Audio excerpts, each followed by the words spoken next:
Hey guys, it's Tommy from Galpin Auto Sports, and I'm here to tell you guys that not all Raptors are created equal. As I'm flanked by my truck and my client's mid-travel truck, I want to show you guys what all the hype is about and what truly makes these Raptors different from a mild build, as we would call it, to a mid-travel build on these Raptors. So let's get right into it. So both trucks, as you see, sitting right next to me again, this is a mild build where we've just done basic suspension upgrades, and this is a mid-travel build.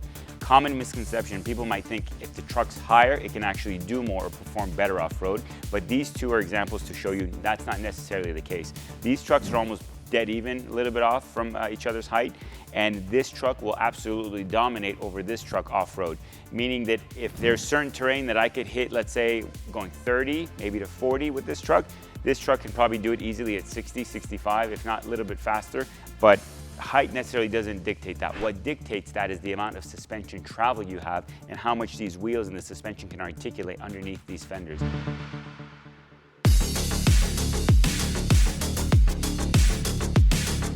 So behind me, I have my truck, which is a 2020 Raptor. Now this is something internally we would kind of refer to as a mild build. Not saying that it's not spicy, there's still like a lot of work done to this truck. But again, it's not compared to a mid-travel truck or a long-travel trophy truck. This isn't going to be able to, hold its own compared to those trucks. But what I've done here is we've retained the factory Ford Raptor lower control arm, which is this piece down here that you see.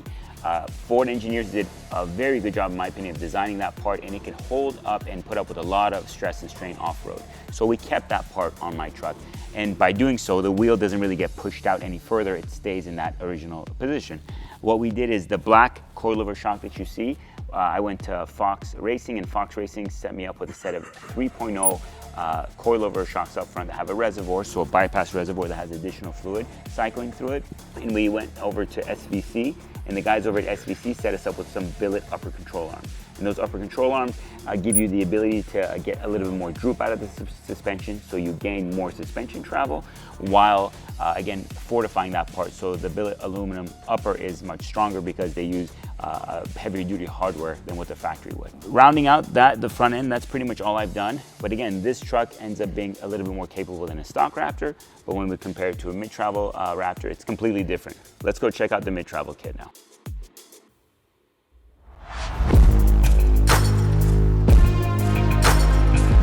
So over to our mid-travel build.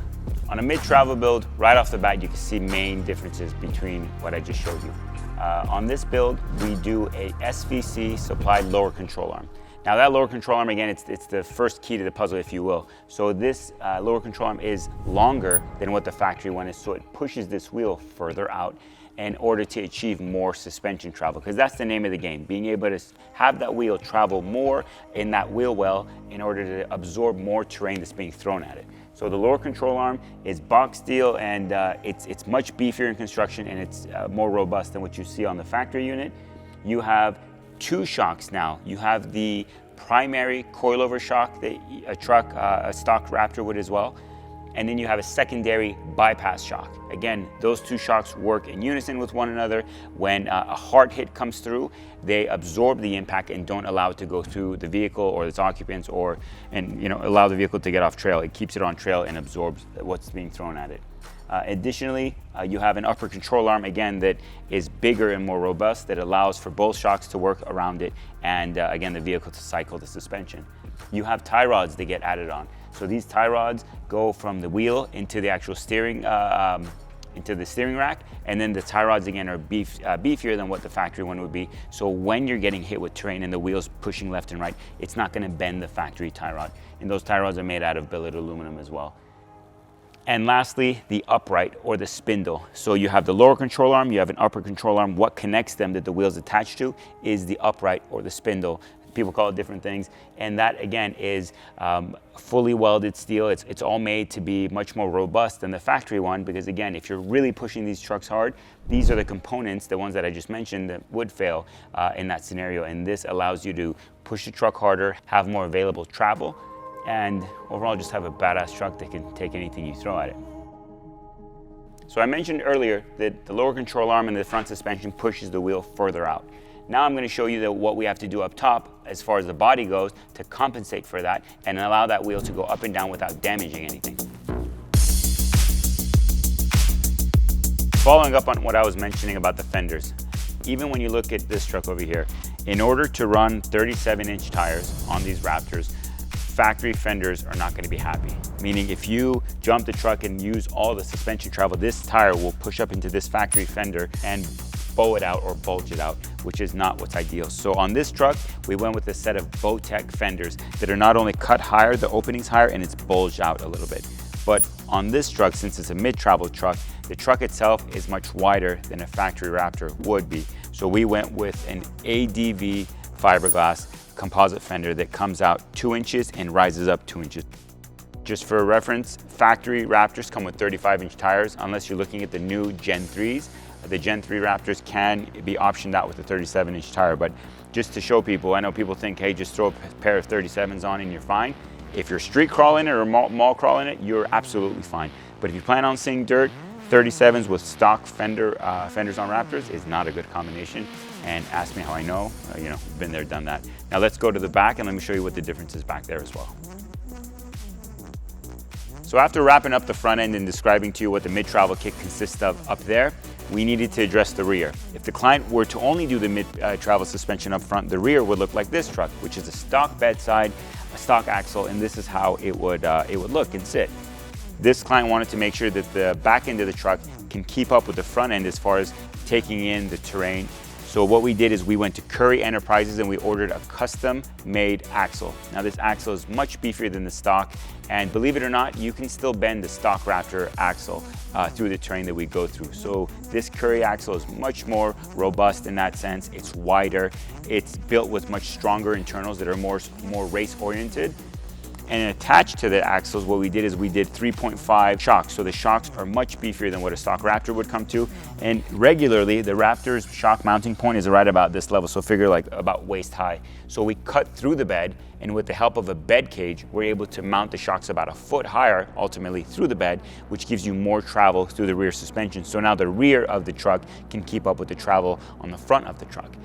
So this bed cage that I refer to also adds rigidity to the back of the truck, because at the end of the day, believe it or not, these beds don't really have much structure to them. So you want to make sure it's as rigid as possible, so it helps with that. It also gives you mounts to hold your spares, which when you go off-road, it's always wise to have 2 spares in case you have an issue.